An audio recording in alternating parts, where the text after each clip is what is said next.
जय हिंद दोस्तों। कैसे हो आप सभी? आई होप आप बिल्कुल बढ़िया होंगे। मैं अर्जुन सिंह राठौड़ वेलकम करता हूं आप सभी का आज के सेशन में। और आज जो हम लोग बात करने वाले हैं गाइज, वो आप लोगों के अपकमिंग एग्जाम जिसमें हम टारगेट कर रहे हैं 2024 को। IBPS, RRB, SBI. एसबीआई भी रिसेंटली में हुआ है, लेकिन एंड ऑफ द ईयर आप लोगों को वापस से एसबीआई देखने को मिलेगा। साथ ही साथ आरबीआई की वैकेंसी आने वाली है। इसके अलावा ईसीजीसी है आप लोगों के सामने, सेबी है। तो ऐसे बहुत से जो बैंक और इंश्योरेंस एग्जाम्स है, उनमें अगर आप लोग 2024 को टारगेट कर रहे हैं तो इंग्लिश सेक्शन को लेकर क्या स्ट्रेटेजी होनी चाहिए जीरो टू हीरो। मतलब ऐसा बच्चा जो बिगिनर है। अब बिगिनर भी यहां पर देखिए, दो तरह के बच्चे जनरली बैंक और इंश्योरेंस सेक्टर में देखने को मिल सकते हैं जो प्रिपरेशन कर रहे हैं। पहला वो बच्चा होता है जो बैंकिंग सेक्टर के अलावा कोई और एग्जाम्स देता आ रहा होगा, लेकिन किसी ना किसी कारण से जब रिजल्ट आने में थोड़ी देरी होती है, ठीक है, थोड़ा सा कहीं ना कहीं पर एग्जाम के अंदर फ्रॉड हो जाता है और फिर उसको लगता है कि यार बैंक एग्जाम्स बहुत ही अच्छे खासे तरीके से कंडक्ट करवाए जाते हैं और साथ ही साथ एक फिक्स टाइम पीरियड होता है उसके अंदर। मतलब ये मानकर चलिए, जो भी आप फॉर्म फिल कर रहे हैं तब से लेकर आपकी ज्वाइनिंग तक मैक्सिमम 6 मंथ्स होते हैं। मैक्सिमम बता रहा हूँ, 6 महीने में बहुत सौ में तो सैलरी तक आ जाती है, ठीक है। तो ये सुनकर भी कुछ बच्चे जो होते हैं वो बैंक एग्जाम्स की तरफ आना चाहते हैं, तो वो एक बिगिनर होते हैं। दूसरे ऐसे बच्चे होते हैं जो अभी आई थिंक सेकेंड ईयर में होंगे, लेकिन किसी ना किसी तरह से उनके फैमिली के अंदर बहुत से लोग होंगे जो बैंक के अंदर होंगे, इंश्योरेंस में होंगे। तो उनको लगता है कि यार एक अच्छा खासा सैलरी यहाँ पर मिलता है, ठीक है, रेम्यूनरेशन अच्छे खासे है, तो चलो बैंक की ट्राई करते हैं। और वो बैंक के अंदर आने की सोचते हैं, तो उनको 1 साल का समय मिल जाता है। कुछ ऐसे हैं जिनकी ग्रेजुएशन अभी रिसेंटली हुई है, ठीक है, या वो एक तरह से ये मान लीजिए कि आप अभी वो फाइनल ईयर के अंदर परस्यूइंग कर रहे हैं और साथ ही साथ जैसे ही उनके ग्रेजुएशन का रिजल्ट आएगा उसके बाद उन लोगों के सामने आरआरबी होगा, आईबीपीएस होगा, ठीक है, क्योंकि रिजल्ट आने के बाद लगभग ये एग्जाम्स होते हैं, तो वो सोच रहे होंगे कि तैयारी कर लेते हैं और आराम से 4 महीने के अंदर 5 महीने में अच्छे से तैयारी हो जाएगी तो हम एग्जाम्स दे लेंगे, ठीक है। कुछ ऐसे बच्चे भी हैं जो बिगिनर्स नहीं है, लेकिन पिछले 1-2 साल से उनका सिलेक्शन नहीं हो पाया। बहुत प्रैक्टिकल बातें कर रहा हूं मैं, कम समय में टू द पॉइंट्स आप लोगों के साथ बात करने आया हूं मैं। कुछ ऐसे बच्चे जिनका 1-2 साल में नहीं हो पाया है किसी ना किसी कारणवश, और स्पेशली आज तक का जैसा मुझे ऑनलाइन का तो नहीं लेकिन ऑफलाइन का एक बहुत लंबे समय से अनुभव रहा है, तो उसमें ये चीज बेसिकली देखने को मिलती है स्टूडेंट्स के सामने कि इंग्लिश के कारण उनका सिलेक्शन रुक जाता है। क्लियर? अब इंग्लिश के कारण कैसे? या तो वो प्री में ही अटक जाते हैं, अगर प्री निकल गया तो मेंस में अटक रहे हैं, बाई चांस उनका मेंस निकल भी जाता है, ठीक है, तो इंग्लिश के अंदर वो स्कोर नहीं कर पाते। इस कारण से कट ऑफ से उनके मुश्किल से पॉइंट्स में नंबर ऊपर आते हैं, या 1 नंबर 2 नंबर ऊपर आता है। और उसका खामियाजा ये भुगतना पड़ता है कि जब लास्ट मोमेंट पे, मतलब आफ्टर इंटरव्यू जो फाइनल कट ऑफ बनती है, उसमें वो किसी ना किसी कारण से रह जाते हैं। क्यों? क्योंकि अगर आप लोगों के रिटन एग्जाम मतलब मेंस में अगर आप लोगों का अच्छा खासा मार्जिन है, मतलब जो मार्क्स आप लेकर आ रहे हो और कट ऑफ जो गई है उसमें अगर आप लोगों का 8 से 12 या 15 नंबर तक का मार्जिन है, तो इंटरव्यू थोड़ा ऊपर नीचे भी हो जाए तो कोई दिक्कत नहीं होती, उस बच्चे का फाइनली सिलेक्शन हो जाता है। लेकिन मार्क्स अगर नहीं हो पा रहे, जैसे मान लीजिए आप जस्ट सपोज करिए कट ऑफ गई है आप लोगों की 75 और आपके मार्क्स आ रहे 76, या बहुत से ऐसे देखने को मिले आज तक मार्क्स आ रहे 75.50, और ऐसे कारण से फिर इंटरव्यू उनका इतना अच्छा नहीं हो पाता है और वो लास्ट मोमेंट के ऊपर फेल हो जाते हैं। तो गाइज ऐसे भी खूब बच्चे हैं जिनका टारगेट तो 2024 ही है। तो इन सभी बच्चों को टारगेट करके मैं आप लोगों से कुछ बात करने आया हूं कि आप लोगों को 2024 के जो एग्जाम्स टारगेट कर रहे हैं उनमें इंग्लिश सेक्शन को किस तरह से पढ़ना है, इस एग्जाम के अंदर इसका कितना वेटेज होता है, साथ ही साथ डिस्क्रिप्टिव का क्या रोल होता है, ये सारी की सारी बातें हम लोग करते हैं। तो सबसे पहले हम देख लेते हैं कि आप लोगों को अपकमिंग एग्जाम्स में इंग्लिश किस किस में दिखने वाली है, ठीक है। तो गाइस सबसे पहला जो एग्जाम आपसे टकराने वाला है वो टकराएगा आप लोगों का आरबीआई का, और प्रेस्टिजियस ऑर्गेनाइजेशन भी है, नो डाउट। बहुत से बच्चे ये भी बोलेंगे, बोले सर आरबीआई तो हमारे टारगेट के अंदर है ही नहीं। आरबीआई ग्रेड भी है भैया, उसके अंदर खूब लोगों का सोचना होता है कि यार बाद में मेंस के अंदर जाएंगे तो मेंस के अंदर फुली डिस्क्रिप्टिव मामला है, वहां अटकेंगे। आरबीआई असिस्टेंट की जब बात आती है तो वैसे अभी तक आरबीआई असिस्टेंट का आप लोगों का रिजल्ट जो आया नहीं है मेंस का, लेकिन फिर भी सुनने में आ रहा है कि मेंस का रिजल्ट आते ही आरबीआई बहुत जल्दी अपना असिस्टेंट वापस से नोटिफिकेशन देने वाली है। और आप लोग देखिएगा, बहुत से कह रहे बोले अब आएगा नहीं आरबीआई का असिस्टेंट का नोटिफिकेशन, लेकिन आप लोगों का पहला जो टारगेट होगा वो टारगेट गाइज ऑब्वियसली सी बात है आरबीआई निकलेगा, और आरबीआई के अंदर असिस्टेंट ले लीजिए या ग्रेड बी ले लीजिए आप लोग। इंग्लिश का वेटेज होता है, ग्रेड बी के अंदर ज्यादा नहीं होता है, लेकिन असिस्टेंट के अंदर अच्छा खासा वेटेज लेकर आता है इंग्लिश अपना, ठीक है, प्री और मेंस के अंदर। लेवल की बात आती है तो लेवल भैया आसान ही रहता है। कुछ बच्चे जो ये सोचते हैं कि इंग्लिश का लेवल बहुत ज्यादा खतरनाक होता है, तो उन्हें मैं बताने वाला हूं कि कौन कौन से एग्जाम्स के अंदर इंग्लिश के डिफिकल्टी लेवल जो होता है इंग्लिश का वो ज्यादा अच्छा रहता है। तो उसके अंदर सबसे पहले नंबर पर जो आता है गाइज वो आता है लेवल के मामले में, बता रहा हूं आप लोगों का, एसबीआई होता है। नो डाउट एसबीआई का जो लेवल है अपने आप में इंग्लिश के अंदर अच्छा लेवल देते हैं, क्वेश्चन पैटर्न पे ले लीजिए, साथ ही साथ वॉकेब का लेवल ले लीजिए, रीडिंग का लेवल ले लीजिए। एसबीआई चाहे पीओ हो या क्लर्क हो, दोनों में अच्छा लेवल रहता है। जिन बच्चों ने अभी क्लर्क दिया है रिसेंट के अंदर मेंस, उनको बहुत अच्छे खासे तरीके से पता होगा। नंबर सेकंड बात आती है गाइज आईबीपीएस।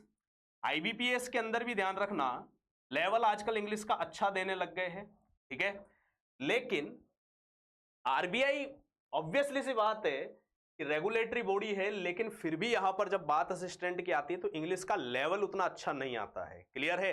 और कट ऑफ आप लोगों ने देखा होगा 90 प्लस जिनके अंदर कट ऑफ जाती है, उसका रीजन यही होता है कि उसके अंदर एग्जाम के अंदर क्वेश्चंस का लेवल उतना अच्छा नहीं रह पाता है। लगभग 60-70 के आसपास हर बच्चे के नंबर आते हैं, क्लियर है।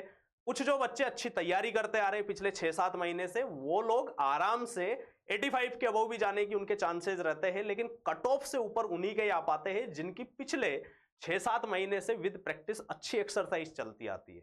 तो इसी कारण से आप लोग देखेंगे तो इधर कट ऑफ बढ़ती है, जबकि इधर कट ऑफ आप लोगों के कम जाती है। और उस कम जाने का रीजन जो है सबसे बड़ा है कि डिफिकल्टी लेवल, क्लियर। मैं आपको इसीलिए स्टार्टिंग में समझा रहा हूं कि क्या क्या चीजें आप लोगों को आगे फेस करनी पड़ेगी इंग्लिश के मामले में।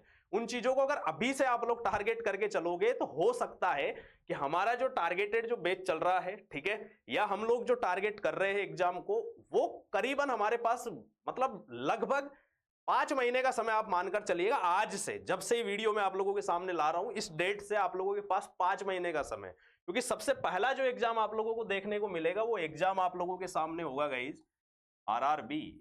और आरआरबी का आप लोगों को बहुत अच्छे खासे तरीके से पता है कि प्री में तो इंग्लिश का कोई रोल होता ही नहीं है, लेकिन मेंस के अंदर आप लोगों का इंग्लिश का रोल होता है, ऑब्वियसली सी बात है। और इसमें भी आप लोगों के सामने ऑप्शनल होता है एक मामला, और हिंदी का। तो जो बच्चे हिंदी भाषी राज्यों से आते हैं वो तो सीधी सी बात है हिंदी उठाएंगे, लेकिन हिंदी में भी आजकल लेवल इतना बढ़ा दिया गया है, समास संधि विच्छेद ये पहले होता था आज के 4-5 साल पहले जब लेवल थोड़ा कम होता था। आजकल हिंदी में भी लेवल इतना अच्छा हो गया कि मैंने देखा है बकायदा इस तरह से बच्चों से जब बात होती है, वो हिंदी के बजाय इंग्लिश को ही चूज करना अच्छा समझते हैं कि भैया इसी में कर लो पेपर, निकल नहीं पाता इधर, बहुत से बार देखा गया है। तो कुल मिलाकर पहला एग्जाम जो टकराएगा वो आप लोगों का आरआरबी का मेंस होगा, जिसमें आप लोगों को इंग्लिश देखने को मिलेगी, और वो अराउंड आपका सितंबर के अंदर होगा, उससे पहले होगा नहीं। तो आप ये मानकर चलिए कि आप लोगों के पास मार्च, अप्रैल, मई, जून, जुलाई, अगस्त 6 महीने पूरे पूरे हैं। इन 6 महीने के अंदर आप लोगों को क्या पढ़ना है, कैसे पढ़ना है, उनसे रिलेटेड चीजें तो हम बाद में लेकर आएंगे, लेकिन इंपॉर्टेंट चीज ये है कि क्या इन 6 महीने में सिलेबस कंप्लीट हो सकता है जिनको आप टारगेट कर रहे हो। तो पहला एग्जाम जो टकराने वाला है वो है गाइज आप लोगों के सामने आरआरबी। उसके बाद जो आप लोगों से टकराएगा वो है आप लोगों के सामने आईबीपीएस, और उसके बाद जो टकराएगा वो है आप लोगों के सामने एसबीआई है, क्लियर। लेकिन इन सभी के बीच में कुछ छुटपुट एग्जाम आप लोगों के सामने आते रहेंगे, क्लियर। बच्चों का उनके ऊपर ध्यान होता नहीं है, क्यों? क्योंकि डिफिकल्टी लेवल अपने आप में अच्छा होता है, साथ ही साथ उनके अंदर डिस्क्रिप्टिव पार्ट का ज्यादा रोल होता है, क्लियर। वैकेंसीज उनके अंदर कम आती है, ऐसे कौन कौन से हैं उनके बारे में भी हम चर्चा कर लेते हैं। ये जो सारा का सारा है ये तो एक वो है जो रेगुलर वैकेंसीज है। रेगुलर वैकेंसीज का मतलब है कि आईबीपीएस का कैलेंडर आ चुका है, साल के अंदर आप लोगों के सामने आईबीपीएस पीओ क्लर्क देखने को मिलेगा, आरआरबी पीओ क्लर्क आप लोगों के सामने होगा, RBI grade B, RBI assistant आप लोगों के सामने होगा, एसबीआई पीओ, एसबीआई क्लर्क, ये तो 100% है जो आप लोगों को देखने को मिलेंगे। लेकिन इनके अलावा और कौन कौन सी वैकेंसीज आप लोगों को देखने को मिल सकती है, तो उसमें गाइज आप लोगों को देखने को मिलेगी जो ईसीजीसी है। ईसीजीसी में आप लोगों का पीओ, और पीओ के अंदर भी सबसे इंपॉर्टेंट चीज ईसीजीसी की ये है कि इसके अंदर आपका सिंगल एग्जाम होगा बस, क्लियर। मतलब प्री मेंस का लफड़ा नहीं है, एक ही एग्जाम है। लेकिन घूम फिर के बात इंग्लिश की ही क्यों आती है, तो भैया इन सबके अंदर एक चीज जो इंपॉर्टेंट है वो है आप लोगों का डेस्क्रिप्टिव पार्ट। डेस्क्रिप्टिव पार्ट इसके अंदर देखने को मिलेगा। डेस्क्रिप्टिव पार्ट में आप लोगों का स्पेशली लेटर राइटिंग हो गई, ऐसे राइटिंग हो गई, इसमें तो प्रेसी राइटिंग भी देता है ये। इसके अलावा अगर मैं आप लोगों से बात करूं तो गाइज आपको सेबी के अंदर देखने को मिलेगा, आपका नाबार्ड है, क्लियर। अभी आप लोगों को मार्च के अंदर वैकेंसी देखने को मिलनी है IFSCA की, असिस्टेंट मैनेजर की। लास्ट ईयर दिया था इन लोगों ने, अच्छी पोस्ट है ये, क्लियर है। इनके बारे में जैसे मैं आप लोगों को बताना चाहूँ, ये वो चीजें हैं कि अगर आप लोग गारंटी के साथ कर रहा हूं कि कोई बच्चा अगर इनमें से लग जाता है, क्लियर, क्योंकि रेगुलेटरी बॉडी है, पहले बात तो ठीक है। दूसरी चीज है कि इनके अंदर स्टाफ जो होता है बहुत कम होता है। आप इनके बारे में गूगल देखोगे तो आपको सारा आइडिया लगेगा। रेम्यूनरेशंस इनके सबसे बेस्ट होते हैं, मतलब ये वो डिपार्टमेंट्स है जिनमें अगर आप लोग लगते हो तो ऑब्वियसली सी बात है आपकी सैलरी जो होगी वो महीने की लाख के आसपास आप लोगों की सैलरी होती है। और इतना जब होता है तो आप अच्छे से उस एग्जाम को टारगेट करो ना यार, क्लियर है। छोटे एग्जाम से ऑब्वियसली सी बात है, IBPS वगैरह है, ये इनके कंपेरिजन वो छोटा होता है। लेकिन हमारी सबसे बड़ी जो दिक्कत आ रही है कि ये जानकारी जो मैंने दी है ये और भी अलग अलग जगह से आप ले रहे हो, लेकिन इंपॉर्टेंट ये है कि गाइज हम टारगेट भी करते हैं और उसके पीछे पढ़ते भी है, लेकिन उस सिलेबस को हम कभी कंप्लीट नहीं कर पाते हैं।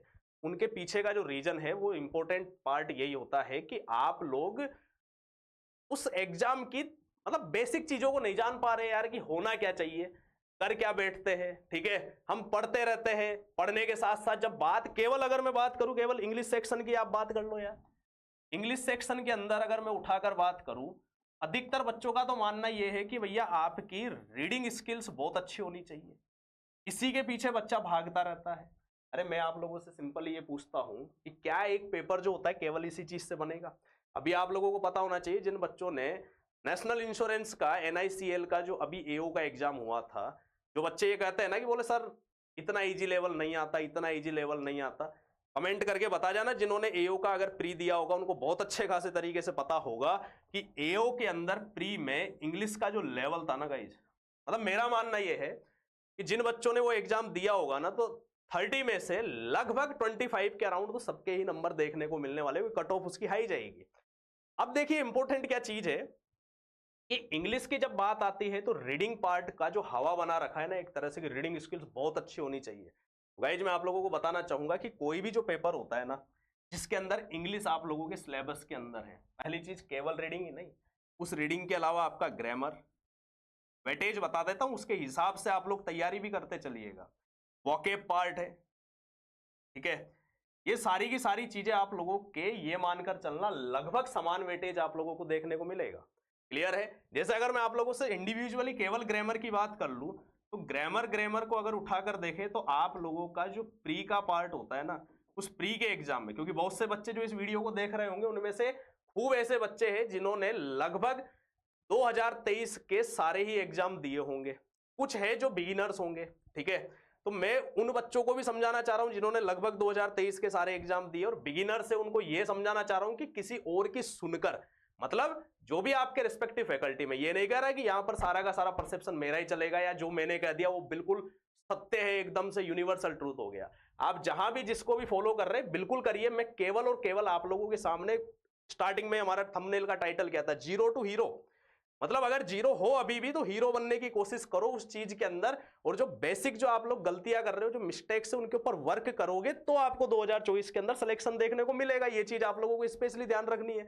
तो ग्रामर में आप लोगों ने, जिन बच्चों ने 2023 का एग्जाम दिया होगा बहुत अच्छे से पता होगा, प्री में आप लोगों के 30 क्वेश्चन होते हैं जिसमें ग्रामर का वेटेज कम से कम 5 क्वेश्चन आएंगे, और ज्यादा से ज्यादा आप लोगों को 10 क्वेश्चन तो इसी के देखने को मिलेंगे, जिसमें एरर डिटेक्शन पूछ सकता है, फ्रेज रिप्लेसमेंट पूछ सकता है, कॉलम मैचिंग पूछ सकता है, फिलर्स आप लोगों से पूछ सकता है, वर्ड रिप्लेसमेंट आप लोगों से पूछ सकता है। और ये जो टॉपिक्स है इनमें ग्रामर का ही तो रोल होता है भैया, क्लियर है। जैसे एरर डिटेक्शन है 100% ग्रामर, फ्रेज रिप्लेसमेंट है 100% ग्रामर, कॉलम मैचिंग है 100% ग्रामर का रोल होता है, वर्ड रिप्लेसमेंट है ग्रामर का लगभग आप ये मानकर चलिएगा पार्ट ऑफ स्पीच के अकॉर्डिंग 70% रोल होता है, वोकैब के अकॉर्डिंग 30% रोल होता है, फिलर्स का अगर मैं बात करूं तो 50-50% रोल होता है, कॉन्टेक्स्ट बेस होते हैं।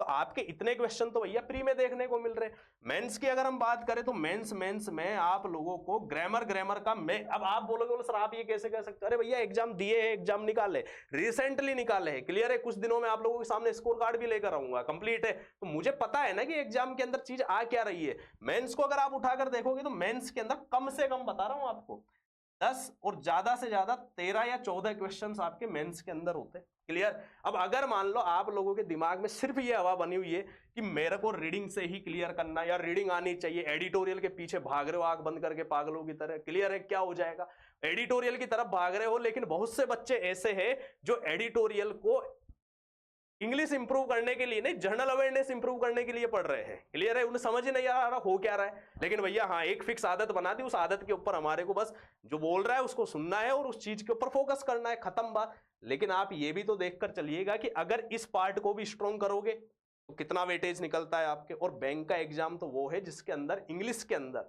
स्पेशली डायरेक्शन के अंदर एक वर्ड जरूर देखने को मिलता है, वो वर्ड होता है कॉन्टेक्स्ट। क्या होता है? कॉन्टेक्स्ट वर्ड होता है। मतलब कोई भी जो क्वेश्चन आपको दिया गया है ना, उसमें आपने क्या पढ़ा है वो तो मैटर कर ही रहा है, लेकिन लगभग 20 से 25% ये भी मैटर करता है कि भैया उसकी समझ कैसी है, आपको उस सिनेरियो का आपको पता है या नहीं है। मतलब कुल मिलाकर जो बैंक वालों को या इंश्योरेंस सेक्टर वालों को जो बंदे चाहिए ना, वो खतरनाक बंदे चाहिए, उनको कंप्लीट है, उनको रटन विद्या वाले बंदे नहीं चाहिए। कॉन्सेप्ट से स्टडी करोगे तो चीजें अच्छे से क्लियर होगी। तो कुल मिलाकर मैंने आपको जिस पार्ट को आप लोग छोड़ते हो उसका वेटेज बता दिया है अच्छे खासे तरीके से। अब अगर आप लोग बोलोगे, बोले सर फिर क्यों लोग इसी के पीछे भागते? अरे भागना जरूरी है। क्यों जरूरी है? क्योंकि मेंस के अंदर ही आप लोगों को बहुत अच्छे खासे तरीके से कट ऑफ जो होती है, मार्जिन आप लोगों का निकालेगा। बोले इसकी तो आप बात ही नहीं कर रहे सर, इसकी कोई बात नहीं करना चाहता आज के समय पर। क्लियर, बच्चा खुद बात नहीं करना चाहता है इसकी। बोले ये तो साला कितना ही पढ़ लूं, आएगा वही जो हमारे को नहीं आता। अधिकतर यही होता है बच्चों का, देखने को मिला है। क्लियर है। बोले सर इतनी पढ़ कर गए, वहां पर एग्जाम में दिख ही नहीं रही हमारे को, चक्कर क्या है? बात करेंगे इस बारे में भी, लेकिन मैं आप लोगों को यह बताने वाला हूं कि भैया वेटेज तीनों का लगभग बराबर सा होगा। किसी एक को टारगेट करते हुए अगर आप इंग्लिश एग्जाम को क्रैक करने की सोचोगे, मतलब जो भी एग्जाम क्रैक कर रहे हो और उसमें लग रहा है कि भैया इंग्लिश का मामला हमारे को ऐसा रखना है, क्लियर, कि रीडिंग अच्छी होगी तो हमारा होगा, तो मैं फिर कह रहा हूं इस दिमाग से इस चीज को बाहर निकाल दो। केवल इसके दम पर आप इंग्लिश की जंग नहीं जीत सकते।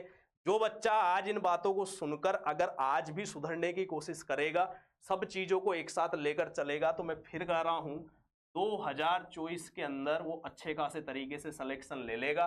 क्यों? क्योंकि यही आप लोगों की नैया पार लगवाने वाली सब्जेक्ट है। आप लोगों की समझ आ रही है बात अच्छे खासे तरीके से।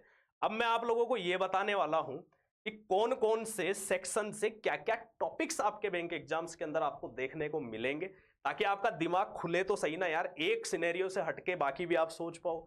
जैसे अगर मैं आपसे बात करूं रीडिंग पार्ट को अगर हम उठाते हैं, तो आप रीडिंग पार्ट में एक चीज ये देखो, रीडिंग कॉम्प्रिहेंशन जिसको हम कहते हैं, जिसमें एक वर्ड होता है कॉम्प्रिहेंशन, इसकी वर्ब फॉर्म होती है कॉम्प्रीहेंड। कॉम्प्रीहेंड का मतलब होता है टू अंडरस्टैंड समथिंग, किसी चीज को समझना।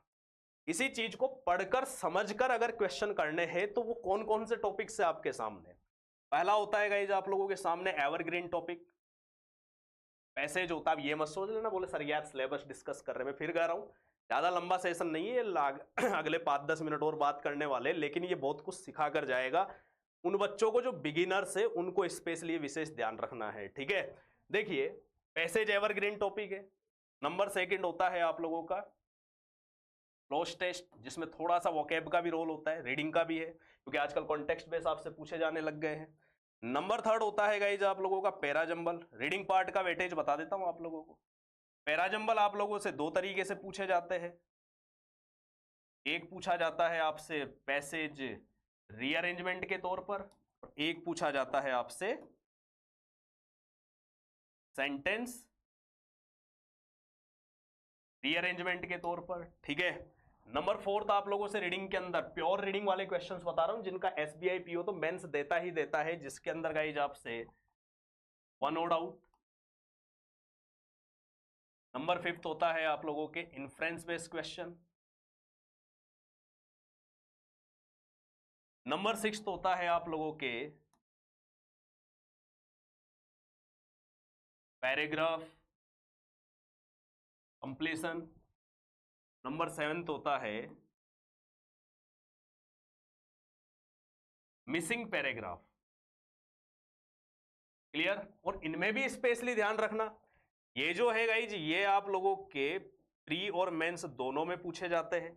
जबकि ये वाले जो है ये आपको सिर्फ और सिर्फ किस में देखने को मिलेंगे, मेंस में देखने को मिलेंगे। क्लियर है, मतलब जो लास्ट में आप लोगों को फंसाने वाली चीजें होगी। और एसबीआई पीओ की तो आदत है, ये ज्यादा भर के क्वेश्चन डालता है, 4-4 5-5 दे देता है इनके। क्लियर है, तो अब आप देखो कि आपके रीडिंग पार्ट से देखा जाए तो केवल कितने क्वेश्चन, कितने टॉपिक निकल रहे, केवल 60 टॉपिक ही तो निकल रहे। कवर करेंगे, इसको भी कवर करेंगे, लेकिन इनको भी करने के कुछ ना कुछ तरीके होते हैं जिनकी इंडिविजुअली कल से मैं आप लोगों के सामने कॉन्सेप्चुअल क्लासेज लेकर आने वाला हूं। जैसे कल की क्लास में हम लोग पैराजंबल पढ़ेंगे। पैराजंबल एक ही क्लास में, चाहे क्लास 1 घंटे की हो, 2 की या 3 घंटे की हो, सिंगल क्लास में पूरी अप्रोच बताऊंगा, सिंगल क्लास के अंदर आपको एग्जांपल्स करवाऊंगा और सिंगल क्लास के अंदर उस चीज को प्रूव करेंगे कि क्या वाकई में ये चीजें हो पा रही है या नहीं हो पा रही। ऐसे सबके इंडिविजुअल लेंगे। तो कुल मिलाकर अगर आप देखोगे तो रीडिंग स्किल्स जो होती है आप लोगों की, वो लगभग पूरे पेपर का 40% मामला जो बैठेगा ना आपके, वो किससे बैठेगा गाइज, रीडिंग से बैठेगा वो। क्लियर, इसलिए इस पार्ट को कितनी तवज्जो देनी है, कौन कौन से टॉपिक निकलेंगे, वो रीडिंग पार्ट का हुआ। फिर आगे देखते हैं हम ग्रामर का। ग्रामर सेक्शन से अगर मैं आप लोगों के बात करूं गाइज, ग्रामर के अंदर प्योरली ग्रामर वाले क्वेश्चन के अंदर सबसे पहला होता है आपके एरर डिटेक्शन या एरर स्पॉटिंग कहते हैं जिसको। नंबर सेकंड होता है आप लोगों के प्योर ग्रामर बता रहा हूं, फ्रेज रिप्लेसमेंट। नंबर थर्ड होता है आपके प्योर ग्रामर कॉलम मैचिंग। बहुत से बच्चों को लगता है कि कॉलम मैचिंग का जो क्वेश्चन है वो ग्रामर का पार्ट नहीं होगा।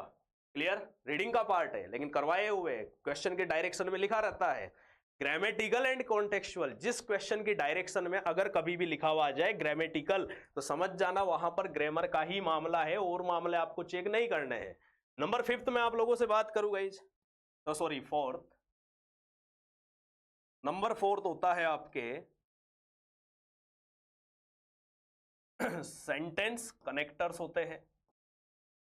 नंबर फिफ्थ अगर मैं आपसे बात करूं तो सेंटेंस स्टार्टर्स। अब ये टॉपिक है, बहुत से बैंक वाले बच्चों से जब बात होती है, जो नए नए बच्चे पढ़ना शुरू करते हैं, तो कहते हैं बोले सर या जो दे भी चुके हैं एग्जाम, बोले सर ऐसा तो कोई टॉपिक ही नहीं होता इंग्लिश के अंदर। अरे भैया, इस टॉपिक को करने के लिए आपको जरूरत पड़ती है पार्टिसिपल की। इसकी जरूरत पड़ेगी, इस टॉपिक को करने के लिए पार्टिसिपल की जरूरत पड़ेगी। समझ आ रही है बात आपको? क्लियर। अब पार्टिसिपल जब तक अच्छे से क्लियर नहीं होगा कॉन्टेक्चुअल, तब तक आप लोगों का सेंटेंस स्टार्टर्स आपसे हो नहीं सकते। तो ये मैं आप लोगों से अभी कह रहा हूं कि ये भी मैं आप लोगों के सामने यूट्यूब पर फ्री क्लास लेकर आऊंगा, बिल्कुल पूरी की पूरी कॉन्सेप्चुअल क्लास सिंगल डे में खत्म करेंगे। समझना, आनंद नहीं आए तो फिर कहना आप लोग, ठीक है। ये गाइज आप लोगों के प्योर ग्रामर से निकलने वाले क्वेश्चन। तो अब आप देखो ग्रामर का वेटेज कितना है। कनेक्टर एक ऐसा टॉपिक है जिसके अंदर बच्चों की हालत खराब हो जाती है, बोले सर क्या करें, सारे हमारे को सही लग रहे हैं ऑप्शन, इनके पीछे कुछ कॉन्सेप्ट्स होते हैं। तो कुल मिलाकर ये जो कॉन्सेप्ट वर्ड उठा रहा हूं ना, इसका मतलब यही है कि जिनके सिलेक्शन नहीं हो रहे पिछले 1-2 साल से, या ऐसे बच्चे जो बिगिनर्स हैं, उनको भैया कॉन्सेप्चुअल स्टडी करनी है। रट्टा मार पद्धति से स्टडी मत कर लेना कि ग्रामर के 100 रूल पढ़ लिए, 150 रूल पढ़ लिए, 50 रूल पढ़ लिए और चल पड़े अपना झोला उठा करके, चलो भैया हमारा हो जाएगा सिलेक्शन। कॉन्सेप्चुअल मतलब एक एक टॉपिक अच्छे से पढ़ो, क्योंकि समय है यार आप लोगों के पास, लगभग आपके पास 4 से 5 महीने का अच्छा खासा समय है आप लोगों के पास। अगर इसमें भी मैं फिर कहता हूं कि कोई भी एग्जाम बैंक और इंश्योरेंस का, अगर आप बिल्कुल आज भी अगर अभी से पढ़ना स्टार्ट करोगे ना, बिल्कुल जिसने आज तक कभी पढ़ाई नहीं करी होगी इसकी, तो चारों सब्जेक्ट उठाकर देख लेना आप, सिलेबस खत्म करने के अंदर मैक्सिमम बता रहा हूं 4 महीने मैक्सिमम सिलेबस खत्म हो जाता है इतने में। उसके बाद 1-2 महीने सेल्फ आप जब प्रैक्टिस करोगे, फिर आप कोई भी एग्जाम तो अच्छे खासे तरीके से आपका निकलेगा, ठीक है। नेक्स्ट बात करते हैं, ग्रामर का वेटेज बताया मैंने आपको। अब आती है आप लोगों के बाद वोकैब। वोकैब का वेटेज समझो यार। वोकैब आपसे डायरेक्टली तो पूछे नहीं जाते क्वेश्चन, ठीक है। आपसे सिनोनिम्स पूछ लिए, एंटोनिम्स पूछ लिए, डायरेक्ट क्वेश्चन देके आपसे वो वोकैब वाले क्वेश्चन कहां टकराएंगे। तो गाइज वोकैब के क्वेश्चन आपके फिलर में टकराने वाले हैं, क्योंकि फिलर में वोकैब के साथ साथ ग्रामर का भी रोल होता है, रीडिंग का भी रोल होता है, तीनों का रोल है वोकैब, ठीक है, फिलर के अंदर। फिर है गाइज आप लोगों के सामने वर्ड रिप्लेसमेंट। वर्ड रिप्लेसमेंट में नो डाउट ज्यादा रोल जो होता है वो ग्रामर का होता है, क्योंकि पार्ट ऑफ स्पीच की पकड़ होनी चाहिए। नंबर सेकंड रोल होता है वोकैब का, नंबर थर्ड पे आता है रीडिंग पार्ट को। क्लियर, जिसको आप अधिकतर रीडिंग से करने की कोशिश करते हो, उसको करने की जो एक्चुअल अप्रोच होती है वो तो आपके लास्ट पार्ट पे चला गया। फर्स्ट अप्रोच ये, सेकंड पे क्या होता है गाइज, आपके वॉकेब पार्ट होता है यहाँ पर, ठीक है। उसके अलावा अगर मैं आपसे बात करूं तो आजकल कुछ आपके होमोनिम्स और homographs base directly new pattern पर कुछ क्वेश्चंस पूछे जा रहे हैं, देखा गया है। रिसेंट में जो एओए के एग्जाम हुए, एसबीआई के एग्जाम हुए, उनमें देखा गया न्यू पैटर्न बेस आप लोगों से पूछा जा रहा है। जो एसएससी वाले बिल्कुल आसानी से जिसको पूछते थे ना, उसी चीज को घुमाकर आजकल इंग्लिश के अंदर देखा गया है। कुछ ऐसे क्वेश्चन है न्यू पैटर्न बेस, जो होमोनिम्स और होमोग्राफ्स बेस है, वोकेब का ही पार्ट है, और आप लोगों से डायरेक्टली इनके क्वेश्चन पूछे जा रहे हैं स्टेटमेंट वाइज, जिसके अंदर आपको सिंगल स्टेटमेंट दे सकता है। इस थर्ड वाले का बता रहा हूं मैं, सिंगल हो सकता है, डबल है, ट्रिपल है, इतने स्टेटमेंट के साथ आप लोगों से क्वेश्चंस डायरेक्टली पूछे जा रहे हैं। और उनमें वोकेब की ही जानकारी, मतलब नॉलेज देखना चाह रहे हैं कि क्या बच्चे को वोकेब की नॉलेज है या नहीं है। तो पहली चीज यहां तक हम लोगों ने ये देखा कि आपके वेटेज किस किस का कितना रहने वाला है, कौन कौन से पार्ट से क्वेश्चन निकलने वाले हैं। बिगिनर्स के लिए हो सकता है ये सब चीजें नहीं हो, लेकिन जिन बच्चों ने एग्जाम दे लिए है और जिनके हो नहीं पाए हैं, आईबीपीएस के अंदर मान लीजिए कोई पीओ मेंस में रह गया हो, आईबीपीएस क्लर्क कोई मेंस के अंदर सॉरी आईबीपीएस पीओ प्री में रह गया हो, क्योंकि मेंस का भी रिजल्ट आया नहीं है, 1 अप्रैल को आप लोगों को देखने को मिलेगा। जो आरआर भी रह गए हो, जिनके किसी ना किसी कारण से आरबीआई का प्री रह गया हो, क्लियर है, आरबीआई का प्री का स्कोर आप लोगों को देखने को मिल चुका है, क्लियर। एसबीआई क्लर्क जिनका प्री नहीं हुआ वो, क्लियर, एसबीआई पीओ प्री नहीं हुआ हो, तो उन बच्चों को मैं बता रहा हूं कि आप लोग देखे होंगे ये सब चीजें एग्जाम के अंदर, और आप अपनी कमजोरी को या आपकी जो दुखती नस है ना जो, ठीक है, उसको जानते हो अच्छे खासे तरीके से कहां पर दिक्कत कर रही है वो। तो कुल मिलाकर बात यही है गाइज कि आप लोगों के पास अब जो समय है 2024 के एग्जाम्स टारगेट करने के लिए, वो ज्यादा समय नहीं बचा है। मैं फिर कह रहा हूं, आप लोगों के पास मैक्सिमम अब जो टाइम बच रहा है वो केवल और केवल 5 महीने बच रहे हैं बस आपके पास, ठीक है। इन 5 महीनों में एक एजुकेटर होने के नाते, साथ ही साथ खुद एग्जाम्स निकाले हुए हैं, क्लियर, पहले ज्वाइनिंग ली हुई है, उन सबके नाते मैं आपसे एक ही बात कहना चाहूंगा, आपका बड़ा भाई होने के नाते, और सिंसियरली मैं चाहता हूं कि आप लोगों का सिलेक्शन हो। इंपॉर्टेंट चीज है, आप, मैं ये नहीं कह रहा किसी बच्चे को कि भैया मेरे पास ही आकर पढ़ो, लेकिन आप लोग देखो सबसे इंपॉर्टेंट चीज की, एक तो बेरोजगार, दूसरे हो कि जिस उम्र के अंदर आप लोगों की और काम करने की जो उम्र है, उस उम्र के अंदर आपको पढ़ाई करनी पड़ रही है। तो इन सब चीजों को अगर मद्देनजर रखे ना, तो आपका सबसे इंपॉर्टेंट जो पार्ट है गाइज वो है कि अभी भी हवा के अंदर अगर उड़ने की कोशिश कर रहे हो, भैया मत उड़ो।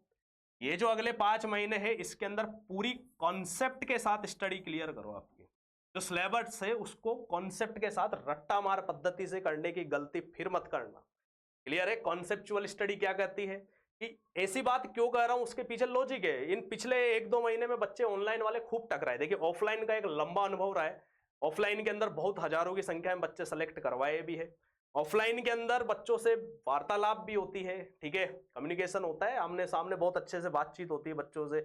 जब सिलेक्शन लेकर आते हैं तो वो बताते सर हमने क्या क्या गलतियां हमने करी थी पिछले 2 सालों में, जो अब जाकर हमारा सिलेक्शन हुआ है, इसके पीछे रीजन क्या है।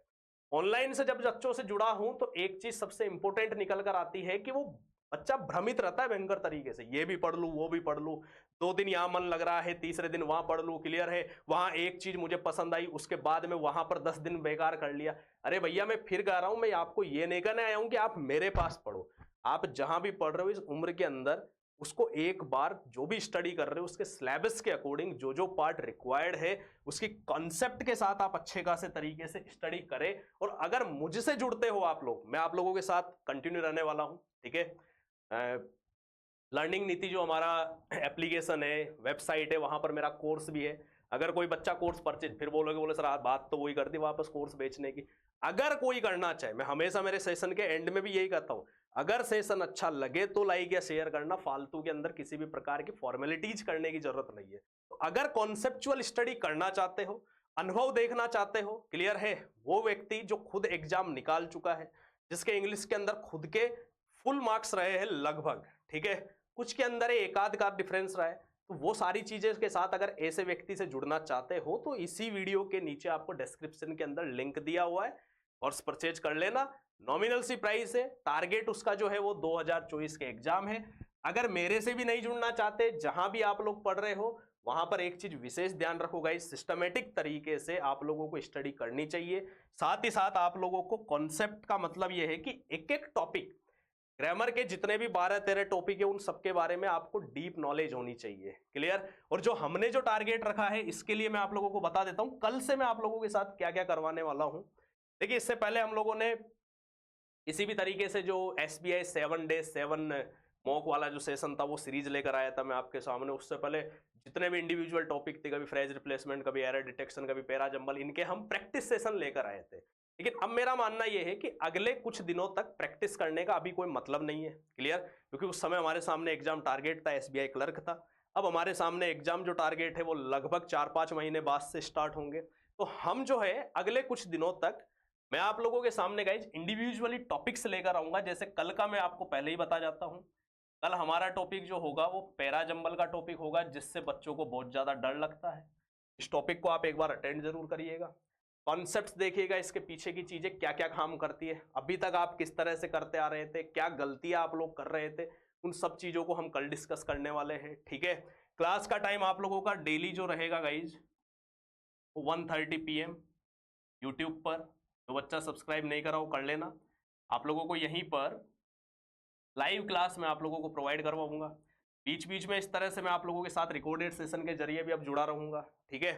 तो ये इस तरह से हम कॉन्सेप्चुअल स्टडी करने वाले, जैसे क्लोज टेस्ट हो गया आपके, तो इसके बारे में आपको पूरा डीप के अंदर बताऊंगा क्या क्या चीजें पकड़नी होती है, कितने तरह के पैटर्न आपसे पूछे जाते हैं। केवल क्लोज टेस्ट नहीं, हर टॉपिक के बारे में मैं आप लोगों से बात कर रहा हूँ, उनकी क्या अप्रोच होगी, कैसे करने हैं, और क्वेश्चन प्रैक्टिस भी करेंगे कि देखो भैया ये क्वेश्चन अगर इस तरह से आए तो आप लोगों ने क्या गलतियां की होगी। मतलब कुल मिलाकर अपकमिंग एग्जाम के लिए समझाऊंगा तो सही, लेकिन वो भी आईना दिखाऊंगा आपको कि आपने 2023 में क्या क्या गलतियां की थी जिसके कारण आप लोगों का सिलेक्शन नहीं हो पाया था। तो कुल मिलाकर बात यह है कि मुझे जो मेरी बात करनी थी वो तो लगभग खत्म हो चुकी है। 2024 को हम टारगेट करके कल से वापस से अच्छे खासे तरीके से धूमधाम से उतरने वाले हैं। वही बात स्टार्टिंग में देखिए, नया नया हूं आप लोगों के सामने, ऑब्वियसली सी बात है, पहले इस्तेमाल करो फिर विश्वास करो। तो ये प्रथा पे भारत चला आ रहा है लंबे समय से। क्लियर? नया नया हूं आप लोगों के सामने ऑनलाइन के अंदर, ऑफलाइन में नहीं, ऑफलाइन में तो बहुत लंबा अनुभव है। तो आप पहले देखो, समझो, उसके बाद अगर मन करे तो फिर हम कोर्स वगैरह की बातें तो तब करेंगे। यार ये बेचना बिकनाने के लिए नहीं हुए आप लोगों के सामने, आप लोगों से दिल से जो वाकई में बैंकिंग जो एस्पिरेंट्स होते हैं वो क्या क्या गलतियां करते हैं, जो मैंने खुद ने देखा है बच्चों के अंदर। क्लियर है? मैं जब खुद एग्जाम देने जाता हूं तो वहां पर मैं चीजें देखता हूं। क्लियर है? क्वेश्चन का लेवल देखता हूं। क्लियर? क्या लेवल रहा है क्वेश्चन का, एग्जामिनर की डिमांड क्या थी, क्या वो पूछना चाह रहा था, किस कारण से कट ऑफ हाई चली जाती है, किस कारण से कट ऑफ कम जाती है इंग्लिश की, वो सारी चीजें ऐसे पता है कि भैया नब्ज क्या है। वो सब चीजें आप लोगों के सामने डिस्क्लोज करूंगा समय समय पर मैं। ठीक है? तो कुल मिलाकर यह है कि अगर मामला जमा हो कि वाकई में आप लोगों को लगा है कि आपने क्या गलती की है, बिगिनर्स को क्या करना चाहिए, वो सारी चीजें मैंने आप लोगों को समझाई है अच्छे खासे तरीके से। 2024 के अंदर हम लोग टारगेटेड स्टडी करने वाले हैं। जो बच्चे पेड क्लासेज के अंदर है उनको ईच एंड एवरी टॉपिक आप लोगों का डिटेल समझाया जा रहा है और आगे भी इसी तरह से कंटिन्यू करेंगे। जो बच्चे यूट्यूब पर कंटिन्यू जुड़े हुए हैं उन्हें मैं निराश नहीं होने दूंगा, उन्हें भी मैं कुछ ऐसे टॉपिक्स है जिनके बारे में कॉन्सेप्चुअल क्लासेज जानी चाहिए, बड़ी क्लासेज जो होती है वो सारी मैं आप लोगों को कंटिन्यू प्रोवाइड करवाऊंगा। ये मेरा आप लोगों से आश्वासन दे रहा हूं मैं आपको, मतलब एक तरह से वचन ही है मेरा। क्लियर? तो हो गया, समझ आया होगा? ठीक है? और वही बात लास्ट में, अच्छा लगे तो लाइक और शेयर जरूर करना, नहीं लगे तो कोई दिक्कत नहीं है, बाकी जब लगेगा समझ आएगा तब की तब देखेंगे। क्लियर है? और बाकी शेयर जरूर कर दीजिएगा ताकि आप जैसे और भी जो बच्चे हैं जो हर साल किसी ना किसी कारण से फेल्योर को देखना पड़ता है, उनको बेचारे हताश होते हैं, एक एक साल बर्बाद हो जाता है, क्या गलतियां कर रहे हैं उन्हें यही नहीं पता पड़ पाता, और जहां से चल रहा है बच्चों से बात होती है तो पता लगता है उन्हें यही पता नहीं चल पा रहा, बस मजा आ रहा है। बोले सर जहां भी पढ़ रहे आनंद खूब आ रहा है। अरे आनंद लेने के लिए थोड़े ना आए हो आप लोग, सिलेक्शन हो रहा है या नहीं हो रहा है, ये सबसे इंपॉर्टेंट चीज आप लोगों के सामने है। लास्ट में एक ही बात कहते हुए आप लोगों से सेशन को ओवर करूंगा कि अब इंग्लिश के कारण आपका सिलेक्शन होगा। क्लियर? अभी तक जो होता है ना इंग्लिश के कारण हमारा सिलेक्शन रुक जाता है, अब इंग्लिश को हम उस लेवल पर लेकर जाएंगे कि सिलेक्शन होएगा आप लोगों का, और उसके मार्क्स देखने का एक अलग मजा आएगा। और शुरू के अंदर आप लोगों को बिल्कुल बेसिक से चीजें उठाएंगे, एडवांस तक लेकर जाएंगे, नंबर ऑफ प्रैक्टिस क्वेश्चंस हम लोग ज्यादा करेंगे। ये मैं आप लोगों के साथ हमेशा यही चीज करता आया हूं। और क्वालिटी कंटेंट, क्लियर, इंपॉर्टेंट है कि आपको जो भी कंटेंट प्रोवाइड करवाया जाएगा वो पूरा का पूरा क्वालिटी होगा, ठीक है। उम्मीद करता हूं समझ चुके होंगे। तो सभी को धन्यवाद। हंसते रहो, मुस्कुराते रहो, स्वास्थ्य का विशेष ध्यान रखिएगा। Thank you so much. जय हिंद, जय भारत।